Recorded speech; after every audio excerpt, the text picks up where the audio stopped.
So now we're going to really get into some stuff. We've done a lot of definitions and things, but the stuff that we're going to do today, I mean, a lot of it is kind of similar to what we've done before, but we are going to actually do a little bit of math. This will probably be the first time in geometry. It's probably the first time in geometry that we're going to actually do some math, because the couple lessons you've had already, you didn't have to do any math at all, did you? You just had to know what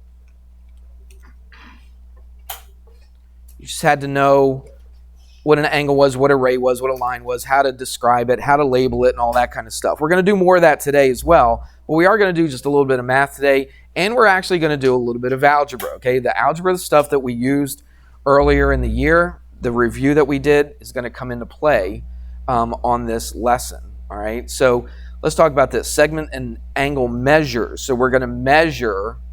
Okay, we're not going to actually sit there with a ruler or a protractor or something like that and measure, but we will talk about the measurements of a segment and an angle.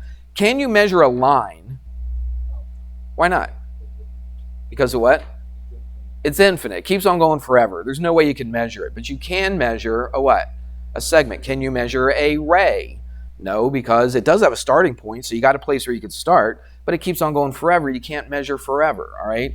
But a segment you can, because it's got two endpoints. An angle you can measure. How do you think, we'll talk about it in a second, but you probably know this already, what do we use? What kind of measurements do we use to measure an angle?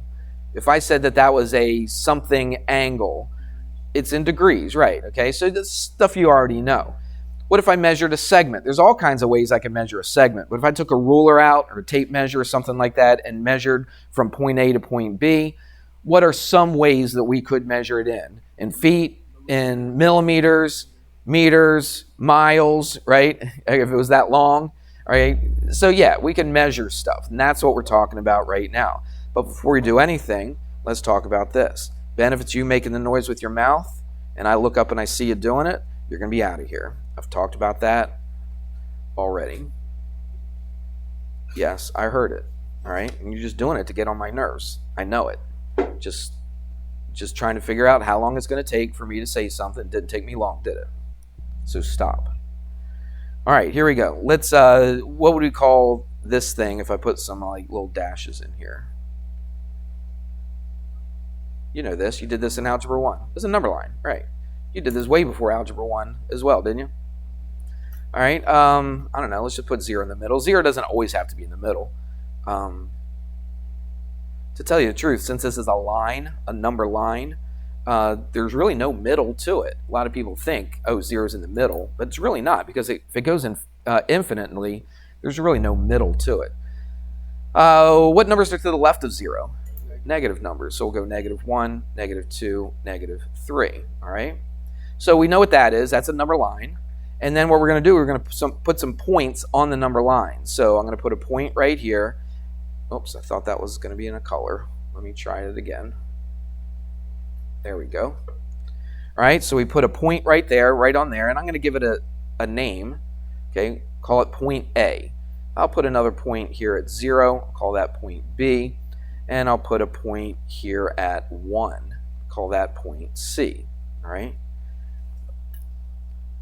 So when I talk about like where the point is located, so point A is right here. So if I wanted to explain to somebody where on the number line is point A, what would you tell me? It's at where?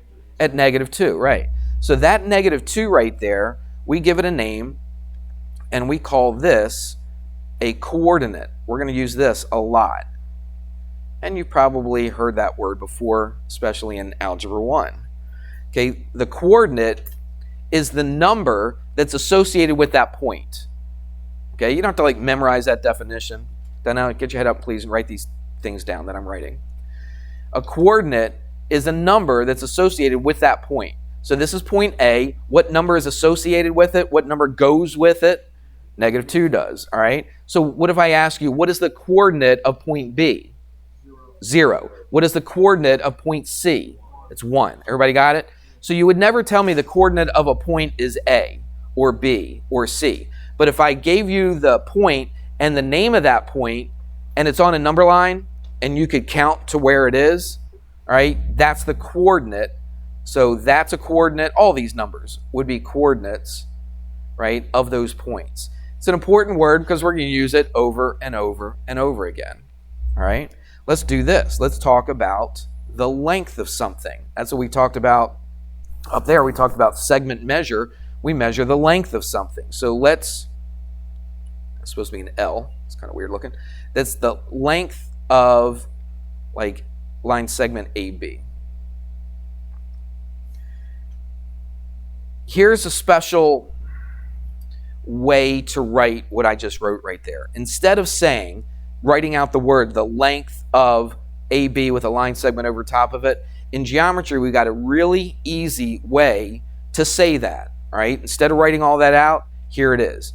If we just do this, if I just put an AB next to it and no line segment over top of it, everybody see that? You just have an AB with nothing over top of it. That means this right there. Everybody got that? So if you just see AB, and if I say find, and you'll have questions like this on a quiz or a test, and it'll say find AB, and they give you a number line, they tell you where A is, they tell you where B is, and all that stuff. They'll give you all that stuff, okay? And then they'll say find AB. What does that mean, find AB? It means find the what of it? Find the length of line segment AB. You can do this a couple ways, all right? You could just start at A and just start counting. It's not that hard. It's not that far away, is it? How far is it? 1, what? 2. So what is the length of line segment AB? It's just 2, and that would be your answer. Okay, if it just said find AB, and that's all it said, you just count, and then it's 2. There's a couple other ways you could do it. You could subtract the 2 from each other, and it doesn't matter what order. Now I'm going to put something on here that might freak out a little bit, but I'm going to put an absolute value symbol. You know what absolute value means? It means you always make it what? Positive, okay? So when I measure the length of something, I never measure something and say, oh, that's negative 5 feet, all right, or negative 30 centimeters. Okay, I don't do that. If I measure something, it doesn't matter where I start measuring from, right? It's a segment, so if I go from one point to another, okay, if you're doing like, I don't know, woodworking or something like that, and you got a board, you want to find out how long that thing is, you just go from one end of the board to the other end of the board. Agreed with that? Does it matter which end you start? No, it doesn't matter, all right? What the absolute value does, it makes everything positive, all right? So that's why I'm going to put this in here. So what we can do to find the length of something, we subtract the 2 coordinates, the 2 endpoints. So what are the endpoints of line segment AB? I'll tell you what. Yes, that's right. So what I'm going to do, I'm just going to fill this in so we can see it a little bit better, all right? So I'm trying to find the length of that line segment. Again, we could just count, right? But what if I gave you a line segment that one endpoint was like at negative 372, and then I gave you another endpoint that was at positive 7,208, all right? That would be ridiculous to draw something like that and put all those thousands of little dashes and then count. Would you agree? Yeah, it'd be silly. So right here, it's easy, just 1, 2. But if we were really far apart with our points, then we'd have to have a better way. And the better way is to subtract, all right? And you're going to look at this and some people say, oh, you should add them. But it's actually subtraction. So to find the distance of AB, what we're going to do is we're going to put in an absolute value. Don't let the absolute value bother you. A lot of students look at that and like, oh, absolute value, I forget what that is. I don't know what that is. Okay, absolute value just means that you make whatever's in there positive. That's it, all right? So let's subtract. It doesn't matter what order we subtract it in. Let's go negative 2 minus 0. And what is that? What is negative 2 minus 0? Super easy. What is it? It's negative 2. But it's in absolute value. Again, when we measure something, we don't care that it's negative. I just want to take the positive version of it. So what's the absolute value of negative 2? It's positive 2. It's the same thing as we got right here. You could subtract in the other direction. You could go what? 0 minus negative 2. Well, what's 0 minus negative? What's minus a negative? Minus a negative? Right. Add, right? Add the opposite. It's positive. So it's the absolute value of positive 2. No, I did it the other way. I went 0 minus negative 2. All right. So we got an absolute value of positive 2. What's the absolute value of positive 2? It's still 2. Okay. It doesn't just take the opposite of it. That's what a lot of people tend to think. The absolute value just takes the opposite. It does take the opposite if the number is negative, but if the number is already positive, Trey, you with me? If the number is already positive, Abdul, you with me? Get your head up, please. Thank you. If the number's already positive, you just keep it positive. So check that out. That's the distance. That's the distance. All right, let's do one a little bit. It's not much more difficult, but let's put another point in here. They don't do this in the book, but I'm going to. What if I go from A to D? What if I say this? All right, here's the question. All right, pretend it's a question on the quiz. I say find AD, and that's all I wrote. Okay, I don't put the word length, I don't put a line segment over it. All I say is find AD. What does that mean that you do? Find the length of it. Now, you could, if you wanted to, start at A and just start counting. All right, let's just do that for the first time. Okay, so let's count. 1, start at A, right here, and go 1, 2, 3, 4, what? 5. All right. If I count, it's 5. 1, 2, 3, 4, 5. So I know the length of it just by counting. I could do that, and that's fine. If that was on a quiz or a test and I gave that to you, if all you did was just count from one point to the other, that's fine. But they're not always going to be that easy, all right? So I want a better way to do it. And what's the better way to find the length of something? Subtract. So find AD. So the length of AD is, I put absolute value. What I like to do, I kind of like this to come out positive. What I like to do is take the one that's to the right and subtract the one from the left. So here's what I'm going to do. If I want to find AD, I'm going to go 3 minus, where is point A? What's the coordinate of point A? It's negative 2. So it's not just 3 minus 2. I'm not just going from here to here. Where am I going? I'm going from 3 all the way to where? All the way to negative 2. So I got to put 3 minus negative 2. Hope you guys are watching, because this is stuff you're going to have to do on a quiz or a test for like the 15th time today. That might be an exaggeration, but I've said it a lot today, haven't I? That this is going to be on the quiz or a test. So let's do this. What's 3 minus negative 2? It's 5. What's the absolute value of 5? It's just 5. All right? We could find it just by counting, and that's fine. You could do that. If that was on the quiz, if that exact problem was on the quiz, and you just wanted to count, you didn't want to do that subtraction, that's perfectly fine. But what if I gave you a line segment? Well, here's a number line. What if I said that this was negative 32, and over here was positive, 57. All right, I'm just picking random numbers. All right, and you had a point here, and this is point A, and you had a point here, and that's point B, and then I told you to do what? Find AB. Again, what does that mean when there's no line segment over top of it? It means to find the what? The length of. Everybody hear me on this? Okay, I see some people kind of tuned out, all right, and that's a shame, because what I'm telling you right here is going to help you get problems right on a quiz or a test. All right, so pay attention to me. It just seems like everybody's zoned out today. I don't know what the deal is, but find AB. So if I asked you to do that, what would you do? What would the math be? Are you going to sit there and count?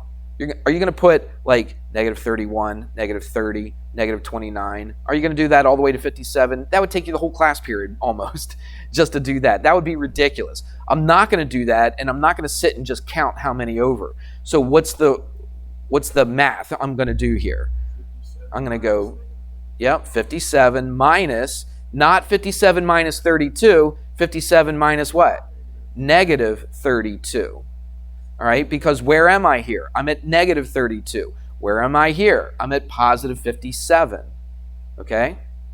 And then you do the math. What's the math here? Add the opposite, and what do you get here? What's that, 89? It's in absolute value. And what is the absolute value of 89? It's just 89. So what is the length of AB? It's 89, and that's your answer. That's how you do it. It's really not that hard. Okay, what if I put a point here and I called this, 43? And this was point C. And I said find AC, what would you do?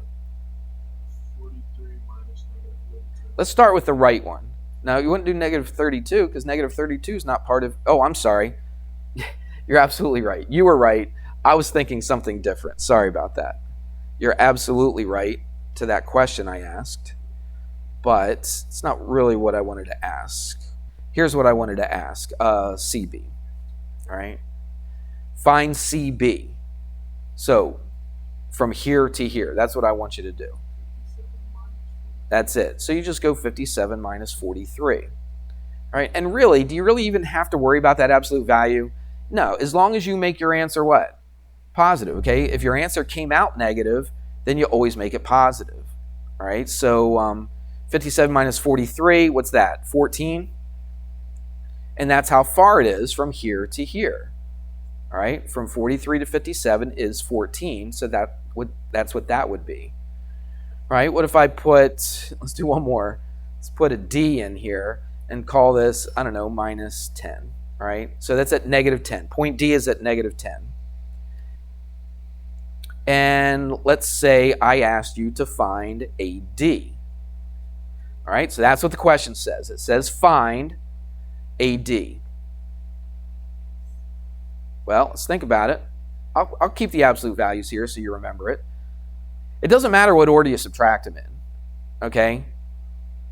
I usually go the right one minus the left one. The biggest one on the right minus the smaller one on the left. So I'm going to go minus 10 or negative 10. What? Is it just minus 32? That's right. It's minus negative 32. Good. All right? And now you got to know a little bit of math. This is the same exact stuff that we did like the first couple days of class where we learned how to add and subtract with negative numbers. This is why I taught you that stuff so you could do it now. All right? What happens to the minus negative? It goes to, right? Add the opposite. So it's negative 10 plus 32. So that's positive 22. It's in absolute value, but it's going to stay 22. So the length of AD is 22. All right? So I could very well do that. I could give you a number line. I can give you a lot of points, right? The coordinates of the points on there. And I'm going to ask you to find various lengths. Okay? Find AD, find DC, find CB, find whatever. All right? And you're going to have to be able to do that. Everybody with me on that? Okay. Yeah, I had a lot more I wanted to do today, but that fire alarm kind of messed us up a little bit. So I'll finish this up tomorrow. That's okay because I have that on my lesson plans anyway, right? Yep. Because I did split this into 2 days, so it works out pretty well. It came out a little shorter than I wanted to, but we'll start as soon as we get into class tomorrow. We'll start on this lesson and get through that whole lesson, okay? It says to do 1 through 14. I know some of you guys don't have your books. I get it. But if you can, I'm not going to collect 1 through 14 tomorrow, okay? But if you have your book and you can do 1 through 14, then certainly give that a shot, all right? Yeah, that's it. Okay.